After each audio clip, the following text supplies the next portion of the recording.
Hi everyone, good morning. আবারও স্বাগত আমার একটি নতুন ভিডিওতে। আশা করি সকলে খুব ভালো আছেন আর সুস্থ আছেন, আর আমরাও বেশ ভালো আছি। আজ হলো শনিবার, আর এখন বাজবে ওই ঘড়ির কাটায় সকাল 6:30 মতো। এখন থেকেই আজকের ব্লগটি আমি শুরু করছি। আশা করছি আজকের ব্লগটি আপনাদের ভালো লেগে থাকবে। বাড়িতে থাকলে না, এই সকালবেলায় জানলা খুলে যে একটা আলাদা সৌন্দর্য, এই সূর্যের হালকা হালকা আভা বা এই হালকা হালকা যে বাতাসটা, এইটা উপভোগ করতে পায় না। তবে যখন বাপের বাড়িতে থাকতাম, সকালবেলায় উঠে এইটা সর্বপ্রথম উপভোগ করতে পেতাম। তো সেই কারণেই আজকে সকাল সকাল চলে এসেছি এই জানালাটা খুলে পড়ে একটু ওই বাতাসটা উপভোগ করার জন্য। তবে ওই বাতাসটা শুধুমাত্র উপভোগ করলে চলবে না। কালকে তো আপনাদেরকে বলেই রেখেছিলাম যে কালকে শুধুমাত্র 2টো রুম বাগানো হলো। এখনও অবধি এই উপরের যে বারান্দার কণটি রয়েছে আর নিচের বারান্দাটা রয়েছে, ওই 2টো মাত্র বাগাবো আজকে। তো সেই কারণে এখনও পর্যন্ত সোনামা ঘুমোচ্ছে। আমি মিনিমাম ওই 6টা মতো বাজবে ওই রকম টাইমে ঘুম থেকে উঠে পড়েছিলাম। তো উঠে পরেই মুখটা ধুয়ে নিয়েছি আর অল্প মতো মুড়িও খেয়ে নিয়েছি। তারপরে সোজা চলে এসেছি উপরেতে। আর আমি দুজনে মিলে সকালের মুড়ি খাবারটা খেলাম। তো মাকে বললাম যে মা, তোমাকে থালা বাসনগুলো ধুতে হবে না, তুমি না হয় সোনা মায়ের কাছে বসো, কারণ ও উঠে পড়লেই তক্তার থেকে পড়ে যাবে। মাদের তক্তাটা যেহেতু আমাদের তক্তাটার থেকে অনেকটাই ছোট, আর কালকে না আমরা একটু পাশ দিয়ে শুয়েছিলাম, তো সোনামা সেই কারণে একটু আড়ে আড়েই শুয়ে রয়েছে, সোজা দিকে হয়ে রয়েছে। তো মাথাটা একটু উচকিয়ে দিলেই ও পড়ে যাওয়ার ভয়টা রয়েছে। তো সেই কারণে মাকে বললাম তুমি না হয় বসে থাকো, সোনামা উঠলে আমাকে ডাকটা দেবে, আমি না হয় ততক্ষণকে চলে আসবো। শুধু শুধু তো বসে থেকে লাভ নেই। আর কালকে ওই বেলাতে ঘর বাগাতে যে এমন খারাপ অবস্থা হয়েছিল, এ তো আর বলার মতো নয়। তো সেই কারণেই আজকে সকাল সকাল একটু ঘর বাগাতে চলে এসেছি। এসে পড়েই সর্বপ্রথম যে আলনাটি রয়েছে কাঠের, এই আলনাটি একটু ভালো করে পরিষ্কার করে নিচ্ছি। এই আলনাটার অবস্থা অনেকটাই খারাপ হয়ে গিয়েছে, কারণ এই আলনাটার বয়স মিনিমাম 5 থেকে 6 বছর মতো হয়ে গিয়েছে। আর এই আলনাটার পক্তাটা খুব একটা বেশি থাকেনি যখনই কেনা হয়েছিল, তবুও এটা ইউজ করা চলছিল। তবে এখনও ইউজ করা চলবে, তবে মা বা ঠাকুমা কেউই যখন উপরকে আসে না, তো সেই কারণে এটার অতটা ইউজ করা হয় না। তবে দিদি ভাই বা আমরা যখন আসি তখন এই জিনিসটা ইউজ করা হয়। যখন আমরা 4 বোনে 4টে ছেলে মেয়ে বা 4টে জামাই বাড়ি আসে, তখন কিন্তু এই আলনাটা একদমই ফাঁকা থাকে না, তখন একদম ভরপুর হয়ে যায়, তখন আর জায়গায় থাকে না জিনিসপত্র রাখার। আর এখন তো কোনো জিনিসই নেই। বেশিরভাগ ঘরে এইরকমই দেখেছি জানেন তো, যাদের অনেক অনেক জিনিসপত্র রয়েছে তাদের সেরকম ইউজ করার মতো লোক নেই, বা সেই জিনিসটা রাখার কোনো লোক নেই। আর যাদের বাড়িতে সেরকম কোনো কিছুই নেই, তাদের মনে হয় যে এই জিনিসটা থাকলে ভালো হতো, ওই জিনিসটা থাকলে ভালো হতো। এটা আমি বেশিরভাগ মানুষের ক্ষেত্রে বা বেশিরভাগ ঘরেই আমি এই জিনিসটা লক্ষ্য করি।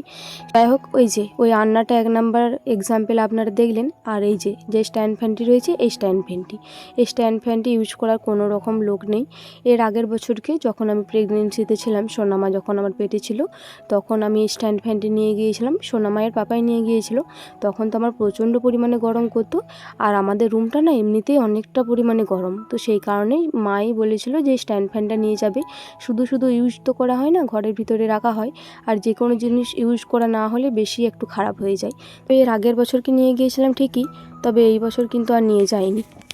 তো যাই হোক, ভালো করে আলনাটা আর ফ্যানটা ভালো করে ঝেড়ে পরিষ্কার করে এই সাইডে রেখে দিলাম। এরপরে যাবতীয় সব কিছু ওই জিনিসগুলি বাইরে বার করে করে এই সাইডটায় রেখে দেবো। পরে ধুলো ঝুল ময়লা যাবতীয় যা কিছু রয়েছে সব কিছু ভালো করে পরিষ্কার করে আবারও জায়গা মতো রেখে দেবো। তবে একটা জিনিসের ভয় হচ্ছে জানেন তো, এই জায়গাটিতে অনেকটা পরিমাণে ইঁদুর থেকে অনেক পরিমাণে থাকে জানেন তো। আর মা বললো যে 2টো মতো নাকি ধানেরও বস্তা রয়েছে। তো মা বললো ওই ধানের বস্তাগুলি আস্তে করে তুলবি, দেখবি যেন ইঁদুরে কেটে না দেয়। কারণ আজকাল যদি অনেকটা তুলে দিই তাহলে অনেকগুলি ধান পড়ে যাওয়ার ভয় থাকবে। তো যদি ইঁদুরে কেটে দিয়েছে তো দেখা যাক, আগে এই জায়গাটা বাগিয়ে দিই। এই যে জানালাটি রয়েছে, এইখানে দেখছি মা আবার 2টো কাপড় রেখেছে, যাতে ওই ইঁদুরগুলি ঘরের ভেতরে প্রবেশ না করতে পায়। কারণ বললামই তো যে দিদি ভাই আমরা না এলে খুব একটা এই উপরটা ইউজ করা হয় না। তো সেই কারণে যে কোনো জায়গায় যদি একটু নিস্তব্ধ থাকে, ওরা তো ওই জায়গাতেই একটু প্রবেশ করতে বেশি ভালোবাসে। তো সেই কারণে বিশেষ করে মা ওই জানালাটিতে অল্প মতন ফাঁকা রয়েছে, ওই জায়গাটিতে অল্প মতন 2টো মতো কাপড় দিয়ে দিয়েছে, যাতে একেবারেই প্রবেশ করতে না পারে। এই কারণে আমি ওই কাপড়গুলো ভালো করে পরিষ্কার করে একটু ঝেড়ে আবারও জায়গা মতো রেখে দিলাম। না হলে ওই ইঁদুর বাবা জীবনগুলো এই কিছুক্ষণের মধ্যেই হয়তো প্রবেশ করে দেবে আমার ঘর বাগাতেই আমি হয়তো বুঝতেই পারবো না। তো সেই কারণে সর্বপ্রথম আমি ওগুলোই ভালো করে রেখে দিলাম। আর ওই যে যা ভেবেছিলাম তাই হয়েছে, ইঁদুর বাবা জীবন ঠিক ধান বস্তাগুলি কেটে দিয়েছে। তো দাঁড়ান, সব বস্তাগুলিতে একদম বাইরে বার করে দিয়েছি। এরপরে এই জায়গাগুলি একটু ভালো করে ঝেড়ে নিই। আর একটা মতো বস্তা রয়েছে, ওইটাও জায়গা মতো রেখে দিয়ে চলে এলাম। আর বেশ কটা মতো পাটাও রয়েছে। জানেন তো, এই পাটাগুলি আমি ছোটোর থেকেই মানে আমার যখন থেকে জ্ঞান হয়েছে, জায়গাগুলিতে একটি করে পাটা থাকে, ওই পাটাগুলির উপরে বিভিন্ন ধরনের বস্তা থাকে। এখন তো অনেক পরিমাণে বস্তা কমে গিয়েছে, তখন আমাদের সব রকমের চাষ করা হতো, তো যেমন তিল, সর্ষে, মানে বিভিন্ন রকমের যাবতীয় গম আরে সব কিছুই, তো সব কিছু এই কোণাটিতেই থাকতো। এই উপরের যে বারান্দার কোণাটি রয়েছে এই কোণাটিতেই থাকতো। তো সেই কারণে এই জায়গাটা অনেকটা পরিমাণে ফাঁকাও থাকতো। তো অনেকটা পরিমাণেই ফাঁকা থাকে, তবে ওই যে ড্রামটি রয়েছে ওই ড্রামটার জন্য জায়গাটা অনেকটাই জড়ো লাগে। জানেন তো, ওই ড্রামটিতে আগে আমাদের তেল থাকতো, তবে এখন তার সেরকম কোনো কিছু ইউজ করা হয় না, তো সেই কারণে এক জায়গাতে রেখে দেওয়া হয়েছে। ওই ড্রামটা কিন্তু আমি আর বাগাতে পারবো না, কারণ মা বললো যে ওইটা আমরা দুজনে মিলেও বাগাতে পারবো না, ওইটা আমার মানে অনেকটাই ভারী আমাদের তুলনায়, তো সেই কারণে আমরা ওইটা পারবো না। তো সেই কারণে মা বললো ওই জায়গাটা আর কোনো কিছু করার দরকার নেই, তো ওই সাইডগুলো শুধুমাত্র করে নিবি। তো যাই হোক, আমার সব কিছু একদম ভালো করে পরিষ্কার করা হয়ে গিয়েছে। এরপরে পাটাগুলি যেমন ছিল সেই রকম জায়গা জায়গা মতো রেখে দেবো।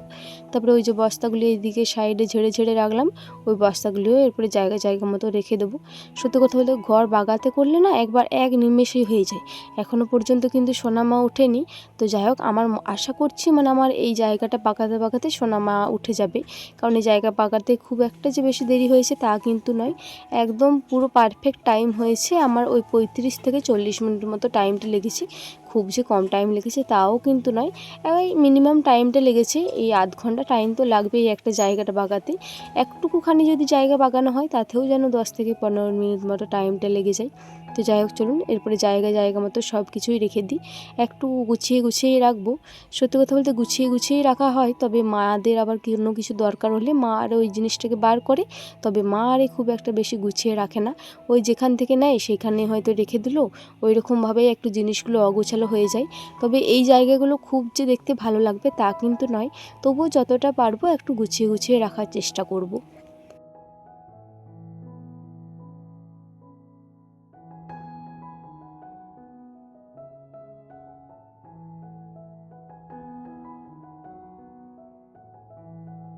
এই যে এই মুহূর্তে আমার একদম পুরো বাগানো কমপ্লিট হয়ে গিয়েছে, আর এই মুহূর্তে সোনামাও উঠে পড়েছে। এই যে কতগুলি ধান বেরিয়েছে দেখুন, আর যে বস্তাটি ইঁদুরে কেটেছে ওইটি মা বলল যে ওই বস্তাটা তুই রেখে দিয়ে চলে আসবি, তুই তো বাগাতে পারবি না, আমি না হয় যে বাগিয়ে দেবো। আর আধ ঘন্টার পরিশ্রমের ফাইনাল লুক হচ্ছে এটা। এখন ঘড়ির কাঁটায় সকাল ওই 9টা মতো বাজছে। এই মুহূর্তে মা আমাকে আলু চাল সেদ্ধ আর এই আলু ভাতা মাখা দিল। এই খাবারটা আমার এতটাই প্রিয় কি বলবো, মানে আমাকে হালুয়া পোলোয়া যাই দেন না কেন অমৃত, খাবারের মধ্যে ফেভারিট খাবার হচ্ছে আমার এই আলু চাল সেদ্ধ আর এই আলু ভাতে। তবে আজকে যেহেতু শনিবার রয়েছে, সোনামা আজকে জন্ম নিয়েছিল, মাদের বেগুন পোড়াও করেছে। তো মা আর ঠাকুমা বেগুন পোড়া খাবে, আমি বেগুন পোড়া খাবো না। মা আর ঠাকুমা জানতো না যে আমি খাবো না, তাহলে আর করতো না। জানেন তো, মা আর ভাবছে যে আমি খাবো, আমার জন্যই বিশেষ করে করলো, কিন্তু আমি বললাম যে না না, আজকে শনিবার রয়েছে, আমি খাবো না, যেহেতু সোনামায়ের আজকে জন্মবার, তো সেই কারণে আমি আর বেগুন পোড়াটা নিইনি। মা ভালোভাবে আলুটা সেনে দিয়েছে, এই আলু সানা আর এই আলু চাল সেদ্ধ, এতেই আমার মনটা তৃপ্তি হয়ে গেল। প্রথমে অনেকটাই গরম ছিল, মা বলছে খেপি ঠান্ডা হোক তারপরে না হয়ে খাবি, তবে আমার না আর সহ্য হচ্ছিল না, তর্স হয়েছিল না, মনে হচ্ছিল কখন খেতে পাবো কখন খেতে পাবো। আর এই আলু চাল সেদ্ধটা একটু গরম গরমই ভালো লাগে, তবে একদম উবুঝুলন্ত গরমটা নয়, তার মধ্যে হালকা কুসুম গরমটি খেতে ভালো লাগে। তবে আমার আর তর্স হয়েছিল না, তো সেই কারণে আমি একটু গরম গরমই খেয়ে নিয়েছিলাম। এই মুহূর্তে কিন্তু অনেকটাই ঠান্ডা হয়ে গিয়েছে, আর খেতে এত ভালো লাগছে। আর এই সর্দি মুখে মা একটু বেশি করে জিরে লঙ্কা দিয়ে আলু ভাতাটা সেনে দিয়েছে, আরোই যেন খেতে ভালো লাগছে, বেশ নুন ঝাল মুখে এই আলু চাল সেদ্ধটা দারুণ লাগছে। আমি সকালে মাকে বলেছিলাম যে মা আজকে আর কোনো মুড়ি খাবার করতে হবে না, আজকে ওই জলখাকি বেলায় যেন এই আলু চাল সেদ্ধ আর আলু ভাতে করে দেবে, তাহলেই আমার হয়ে যাবে। এখন ঘড়ির কাঁটায় ওই 9:30 মতো বাজছে। এই মুহূর্তে মা সোনামাকে নিয়ে গেল একজন হাতের বাড়ি, কারণ এই যে উপরে যে স্ল্যাবটি রয়েছে এই স্ল্যাবটি বাঁকাবো ভাবছি। তো সোনামাকে ঘুম পাড়ানোর চেষ্টা করলাম, তবে ঘুমোয়নি সোনামা। তো আমি বললাম যে আমি একাই বাগিয়ে দিচ্ছি, তবে আমার পায়ের একটু প্রবলেম রয়েছে, তো তো মা বললো যে না না, তোকে কিছু করতে হবে না, তুই শুধু একটু সাহায্য করে দিবি তাহলেই হবে। ওই যে জিনিসগুলো মানে তোলা নামা করতে হবে, তো আর মায়েরও বেশি প্রেশার দেওয়া চলবে না, ডাক্তারে মানা করেছে। তো সেই কারণে মা বললো তুই একটু ধরে ধরে দিবি, নামিয়ে নামিয়ে আমি ঝেড়ে দেবো, কারণ ওই স্ল্যাবটাই মানে আমি যদি উঠতে যাই তাহলে আমার পাটা আরও ব্যথা করতে পারে, কারণ ডাক্তারে মানে ওঠানামা করতে মানা করেছে। তো সেই কারণে মা বললো যে মানে এই স্ল্যাবটা বাগাতে খুব জোর যদি আধ ঘন্টা বা 10 থেকে 15 মিনিট মতো লাগবে, কারণ জিনিসগুলো নামাবো, আমি নিচে ঝুলগুলি ঝেড়ে দেবো, আর মা ওইখানে জাস্ট মানে স্ল্যাবটায় উঠে পড়ে একটু ঝেড়ে পড়ে নামিয়ে ওই জিনিসগুলি আবার তুলে দেবে, সেরকম মানে কোনো কিছু হবে না। তো মা অন্য বছর এই পাশের বাড়ির একটা ছেলেকে নিয়ে বাগিয়ে নেয়, একটা বাচ্চা ছেলে রয়েছে, ওই বাচ্চা ছেলেটিকে চাপায়, ও নামিয়ে নামিয়ে দেয়, মা ধরে ধরে দেয়, ওইরকম করে বাগিয়ে নেয়। তো মা বললো ওইরকম করেই বাগিয়ে নেব, তবে আমি বললাম যে না না, কাউকে ডাকতে হবে না, কারণ এই স্ল্যাবটাই উঠলে একটু রিক্সের ব্যাপারই রয়েছে, একটু যদি পাহাড়ে একটু মচকে আরে যায়, তো সেই কারণে বললাম যে না না, আর কিছু করতে হবে না, আমি যখন রয়েছে আমি করে দিচ্ছি। তো উপরটা তো ওই সকালে বাগানো হয়েছিল, এসে পরে ওই যে আলো চাল ঘাটা করেছিল, ওইটা খেলাম। আপনাদেরকে তো বললামই যে মা মানে বেগুন পুড়িয়েছে, কিন্তু আজকে শনিবার, সোনা মা যেহেতু শনিবারে হয়েছিল, তো সেই কারণে আমি শনিবারে কোনো রকম পোড়া জিনিস খাই না। আজকে ভেবেছিলাম যে চুলটা শ্যাম্পু করবো, কালকের থেকে একদম ধুলো হয়ে আছে, তো আজকে শনিবার রয়েছে, আজকে আর করতে পাবো না, কালকে দেখবো যদি সময় পাই তাহলে করে নেব। তো চুলটা এতটা পরিমাণে ময়লা হয়ে আছে কি বলবো, কিন্তু কিছু করার নেই, আজকে শনিবার রয়েছে তো। আর মা আসুক, এইটুকু দেখি ঝেড়ে, যে তাকটা ঝাড়াঝুড়ি ব্যাপারটা এটা আর আপনাদের সাথে শেয়ার করতে পারবো না, কারণ ভিডিও নিতে নিতে না অনেকটা বড় হয়ে যাবে। কিন্তু এই ভিডিও ক্লিপটা একবার এইদিকে করতে হবে, অ্যাঙ্গেলটা একবার ওই দিকে করতে হবে, মানে অ্যাঙ্গেলটা চেঞ্জ না করলে আপনাদেরও তো দেখতে ভালো লাগবে না, আর আমারও পোষাবে না যদি অ্যাঙ্গেল চেঞ্জ না করে করে ভিডিও করি। তো অ্যাঙ্গেল চেঞ্জ করে করে ভিডিও করতে একটু দেরি হয়ে যাবে, তো সেই কারণে এইটার ভিডিও করছি না। কালকের থেকে তো আপনারা ঘর ক্লিনিংয়ের ভিডিও দেখছেন, আজকেও দেখতে পাবেন ভিডিওর প্রথমেই স্ল্যাব ক্লিনিংয়ের ভিডিওটা আর দিচ্ছি না, আপনাদেরকে তো বলেই দিলাম কিভাবে করব না করব, তো সেই কারণে ওইটা আর আপনাদের সাথে শেয়ার করতে পারছি না, আমিও দুঃখিত। তো ওইটা শেয়ার করতে গেলে অনেকটা দেরি হয়ে যাবে। আর বললাম না, সোনামাকে ওই যে পাশের বাড়ি একজনের তো বাড়িতে দিয়ে আসা হয়েছে, ও যদি থাকে তাহলে ভালো, না হলে কিন্তু আবার ওই মাকে একাই বাগাতে হবে। সত্যি কথা বলতে খাটের তলটা তো মাকে বুকে প্রেশার দিয়ে দিয়ে নিয়ে নিয়ে করতে হবে, তো সেই কারণে বিশেষ করে মা বলেছিল। আর আগে সকালে ওই উপরটা আমি কনটুকু ঝেড়ে দিয়ে চলে এসেছিলাম, তারপরে মা বাদ বাকি পুরোটা ঝেড়ে নিয়ে চলে এসেছিলো, কারণ এই যে ঠান্ডা লেগেছে না, কালকে ওই যে তক্তা তলে যে ধুলোগুলো বার করেছিলাম, ডাস্টগুলো, ওইটার কারণে নাকটা আরও জাম হয়ে গিয়েছিল। তো সেই কারণে মা বলে তোকে আর ঝেঁটাতে হবে না, আমি না হয় ঝেঁটিয়ে নামিয়ে নিয়ে চলে আসছি। ওই যে একদম ছাদের সিঁড়ির থেকে একদম নিচে পর্যন্ত মাই কিন্তু ঝেঁটিয়েছে। মাকে মানা বললাম যে ঝেঁটাতে হলেও তো বুকে প্রেশারটা দিতে হবে, মা বলছে কিছু হবে না, ওইটুকু কাজ করা চলবে, ডাক্তারে বলেছে। তো মাই ঝেঁটিয়ে নিয়ে এসেছিলো। কালকে সত্যি বলছি, ওই যে ডাস্টগুলো ঢুকেছিল নাকের মধ্যে, হালকা মানে রাত্রে নিঃশ্বাস নিতে কষ্ট হচ্ছিলো, নাকটা হালকা জাম্প হয়ে গিয়েছিলো, আর মানে নাকের মধ্যে অনেক ধুলো ময়লা জমেছিল জানেন তো, কালকে অনেকটা পরিষ্কার করেছি, আর তারপর থেকে একটু আরাম লাগছে। তো সেই কারণে আজকে আমি আর উপরটা চাপবো না, কারণ উপরে প্রচণ্ড পরিমাণে ডাস্ট রয়েছে। তো মা নামিয়ে দেবে, আমি জাস্ট নিচে ঝেড়ে দেবো, মা ডাস্টগুলো পরিষ্কার করে নেবে, তারপরে মা স্নান করে রান্না চাপাবে। আবার ওই রান্না তাড়াতাড়িটাও রয়েছে, কারণ এইখানটা না পরিষ্কার করে রান্না করতে পারবে না, আমাদের যেহেতু গ্যাসের রান্না, তো সেই কারণে গ্যাসের জায়গাটা তো পরিষ্কার করতে হবে। তো সেই কারণে মা বলে পুরোটা পরিষ্কার করে নিই, স্নান করে তারপরে একেবারে রান্না চাপাবো। আর ঠাকুমা গিয়েছে খিচুড়ি আনতে, প্রতিদিন তো খিচুড়ি আনে, তো আজকে ভাবলাম যে খিচুড়ি ঠাকুমা যখন আনবে তাহলে সোনামায়ের জন্য না হয় অল্প পরিমাণে খাইয়ে দেবো। তো দেখি এখন খায় না, কারণ সোনামা তো খিচুড়ি ডিম কোনোটাই পছন্দ করে না, খিচুড়িটা যদিও খাবে, ডিমটা মোটেও পছন্দ করে না। আর এদিকে সকালে চুলটা আছড়াইনি, কারণ এই ঘর বাগানোর কাজে লেগেছি, তো সেই কারণে চুলটা আছড়াইনি। তো যাই হোক, চলুন আবারও পরে দেখা হচ্ছে, এই ঘর আরে বাগিয়ে নিই, তারপরে না হয় আবারও পরে দেখা হচ্ছে। এই যে ওই যে ভয়েসটা দিলাম সামনাসামনি, তার আধ ঘন্টা পর এই রেজাল্টটা, মানে তারপর এনেছিল সোনামাকে, কোনো বাড়িতে দিয়ে আসা হয়নি, তো আমার কাছেই ছিল সোনামা। তারপরে ব্রেস্ট ফিডিং করে ঘুমিয়ে পড়েছিল, তবে আমি যেহেতু উপরে উঠিনি, তো সেই কারণে উপরে যে কতটা পরিমাণে ঝুল আরে ছিল আপনাদেরকে দেখাতে পারিনি। এই যে নিচে ঝুলগুলো পড়েছেন, এইটা দেখেই হয়তো বুঝতে পারবেন যে কতটা পরিমাণে ঝুল ছিল। আর এই যে স্ল্যাবটা দেখুন এখন কতটা পরিমাণে পরিষ্কার লাগছে, মায়ের কিন্তু প্রচণ্ড পরিমাণে কষ্ট হয়েছে। নাও, আয়নাটা কি করে দেখতে হয়, আয়নাটা দেখে দেখে মাথাটা ছাড়ি নাও তো বেটু। ওই লাও, এই যে লাও লাও, মাথাটা ছাড়াও, মাথাটা ছাড়াও, মাথাটা, এই তো এই তো এই তো।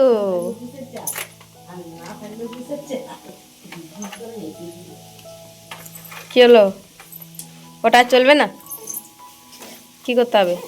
ও বাবারে বাবারে, ও বাবারে, কি করতে হবে? ঘড়ি কাটায় ওই দুপুরে 1টা মতো বাজছে। ওই যে আলু চাল সেদ্ধ খেয়েছিলাম, তারপর থেকে আর কোনো কিছু খাইনি। তো এই মুহূর্তে প্রচণ্ড পরিমাণে খিদে পেয়ে গিয়েছে। তো মা বললো আর একটু ওয়েট কর, ডিম সেদ্ধটা করতে দিয়েছি, ডিম সেদ্ধটা হোক তারপরে না হয় খাবি। আমি বললাম না না আমাকে দিয়ে দাও। তো আজকে তরকারি টুকিটাকি অনেক কিছুই হয়েছে, যেমন ওল ভাতে, বেগুন ভাজা, এই তিলে ঝিঙে আর সব সবজি দিয়ে মুসুরি দিয়ে ডাল। সত্যি কথা বলতে এই গরম গরম তিলে ঝিঙে দিয়ে খেতে যে কী অপূর্ব লাগবে সে আমি জানি। তবে তার আগে এই বেগুন ভাজাটা দিয়ে খাই, কারণ এই বেগুন ভাজা দিয়ে খেতেও আমার বেশ ভালো লাগে। আর আজকে ঠাকুমা ভাতটা করেছে। ভাত কেন, আজকে যাবতীয় রান্নাটা ঠাকুমাই করেছে। ওই যে মা ঘরটা বাগিয়েছিল, তারপর থেকে সোনামাকে স্নান করানো, সোনামাকে একটু রোদে রোদে ঘুরোনো। তো মা রান্নাশালায় ঢুকতে পায়নি, শেষ মুহূর্তেই তিলে ঝিঙেটি করলো। প্রথমে তো একটা মতো বেগুন ভাজা দিয়ে ভাতটা খেলাম, দাঁড়ান এরপরে একটু তিলে ঝিঙে দিয়েও ভাতটা খাওয়া যাক। সত্যি বলছি তিলে ঝিঙেটা এত সুন্দর লাগছিল। এই কিছুদিন আগেই মা একবার মতো করেছিল, তবে সেদিনকে একটু কাঁচা কাঁচা করেছিল। আজকে ঠাকুমা করেছে একদম ঝুড়ো ঝুড়ো ভাজা ভাজা। এই তিলে ঝিঙেটাই আমার সব থেকে বেশি ভালো লাগে, এই ভাজা ভাজাটি।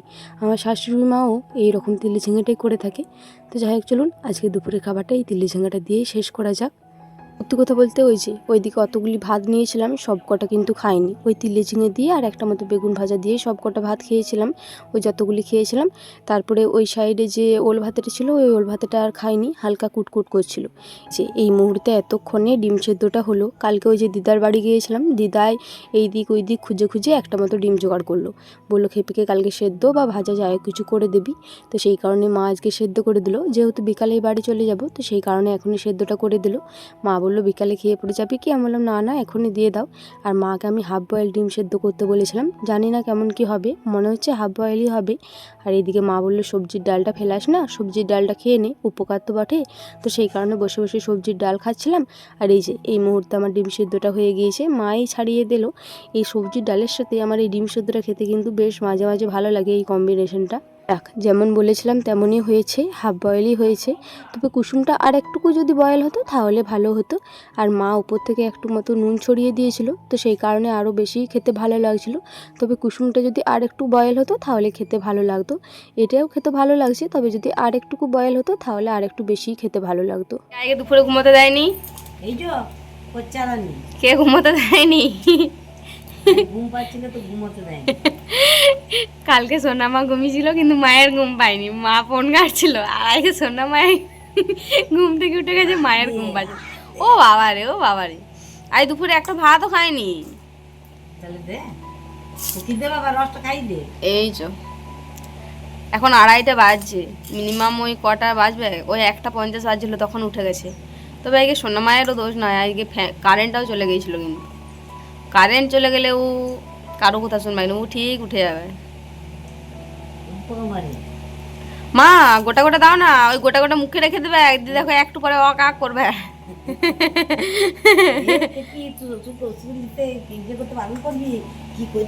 কি করছে? মায়ের স্পেশাল শসা কই মা, কই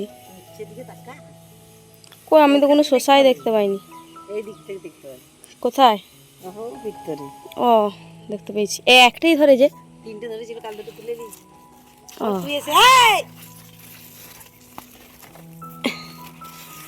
ইস, এই গাছের থেকে টাটকা সবজি তুলতে বেশ ভালো লাগে, তা বলে অনেক অনেক লয়, এই ঘরের টুকিটাকি সবজিগুলি।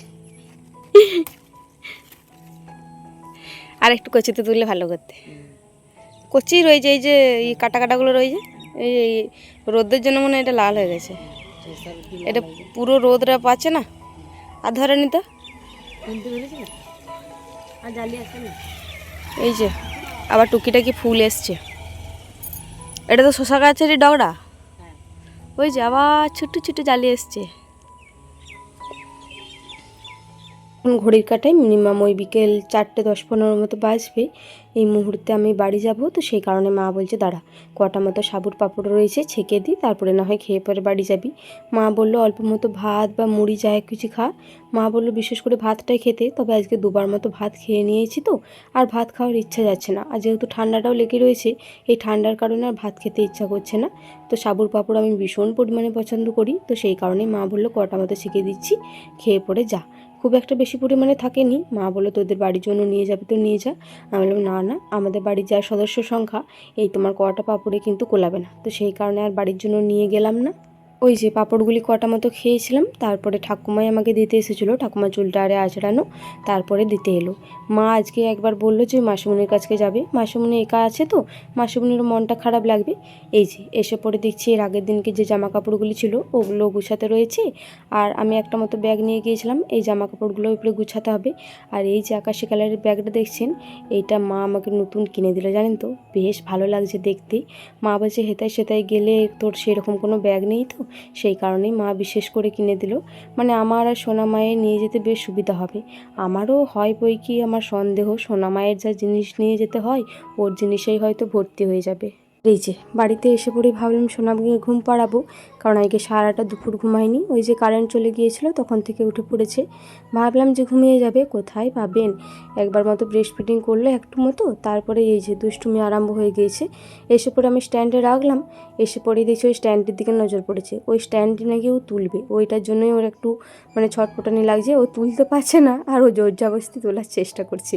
ওই অত বড় স্ট্যান্ডটা এইটুকু বাচ্চাটা তুলতে পারে বলুন, ওর উৎসাহটা দেখুন, ওই অত বড় স্ট্যান্ডটা ও তুলে পড়ে ওই খাটের উপরে খেলা করবে, ওইটি হচ্ছে ওর বক্তব্য।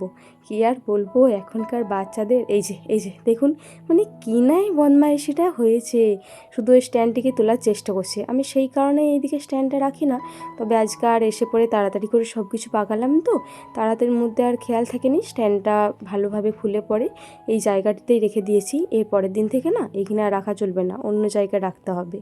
এখন মিনিমাম ওই সন্ধ্যে 6:30 মতো বাজছে, 6টা মতো বাজবে, ওই মুহূর্তে সোনামা ঘুমিয়ে পড়েছিল। তারপরে আমি এই যে পেঁয়াজ শসা আর মূলো কুচি কুচি করে বনিয়ে দিয়েছি। দিদিভাই এসে পড়েই বললো যে বুনু ঝালমুড়ি খাবি কি, তবে এসে থেকে না সেরকম সময় হয়নি, টুকিটাকি কাজ করতে করতেই কেমন জানি সময়গুলো নিমেষেই পেরিয়ে গেল, তো সেই কারণে তখন ঝালমুড়িটা মাখা হয়নি। এই মুহূর্তে সন্ধে দিয়ে দিয়েছে মা, তো সেই কারণে সব কিছু কুচিয়ে নিয়েছি। আর এইদিকে তেল আর মুড়ি নিয়ে আসা হয়েছে। আপনারা হয়তো ভাবেন যে তোমরা কি কড়াইয়ে করে আবার মুড়ি খাও নাকি, কিন্তু আজকে মিনিমাম 3 থেকে 4 জন মুড়ি খাবো, তো সেই কারণে বিশেষ করে কড়াইয়ে করে নেওয়া হয়েছে। একটা মতো বাটি ছিল, তো ওই বড় বাটিটা একটা কাজে ইউজ করা হয়েছে, তো সেই কারণে আর নিয়ে আসা হলো না, তো সেই কারণে কড়াইয়ে করেই মাখছি। কড়াইয়ে করে জিনিসটা তো খারাপ নয় বলুন, খাওয়া নিয়ে কাজ। তো যাই হোক ওই তেল কড়াটা মতো সাউ ভাজা ছিল, সাউ ভাজা ওই মূলো শসা আর পেঁয়াজ সব কিছু দিয়ে ভালো করে মিক্স করা হচ্ছে। এরপরে আমরা 3 জনা মিলে খাবে, বড় দিদি ভাই, এই দিদি ভাই, আমি আর ঠাকুমাকে অল্প মতো দেবো, আমরা 4 জনের মতো খাবো। তো সেই কারণে বিশেষ করে বড় জায়গাতেই মাখা হচ্ছে। আর বড় জায়গার মধ্যে একটা মতো জায়গা ছিল, ওইটা বললাম একটু জোড়া হয়ে গিয়েছে, সেই কারণে কড়াইটা বিশেষ করে নেওয়া হলো। যাই হোক চলুন, ভিডিও চলতে চলতে না খুব একটা ভালোভাবে খাওয়া হয় না, আজকে আর খেতে খেতে ভিডিও শ্যুট করব না, আজকে এই মাখতে মাখতেই আজকে ভিডিওটা শেষ করছি। আর 2 কাপ মতো চাও নিয়েছি, বড় দিদিভাই বললো চা খাবে না, তো সেই কারণে এই দিদিভাই আর আমার জন্য 2 কাপ মতো চাও নিয়েছি। যাই হোক চলুন, আবারও দেখা হবে পরবর্তী কোনো ভিডিওতে, ততক্ষণে সকলে খুব ভালো থাকবেন আর সুস্থ থাকবেন। আর আজকের ভিডিওটি ভালো লেগে থাকলে একটি লাইক কমেন্ট শেয়ার আর সাবস্ক্রাইব করে আমার এই ছোট্ট চ্যানেলটির পাশে থাকবেন।